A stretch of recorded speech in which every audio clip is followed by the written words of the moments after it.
kutembea. Niko na ndugu yangu hapa, kijana wangu anaitwa Delmas, rafiki yangu wa Delmas. Tuko naye hapa tunatembea.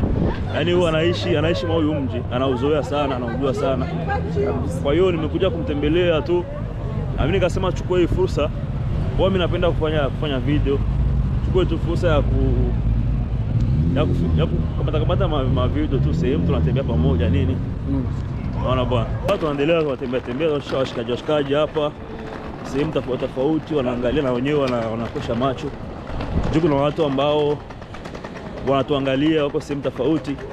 Unaweza kusema simu ambayo uko mwinchi gani, unatuangalia uko mwinchi gani, tujue watu ambao wanatufuatilia ni watu wako nchi gani, sababu inakuwa inatusaidia sisi kujua watu ambao wanatufuatilia, wanatusupport ni watu gani kama hicho.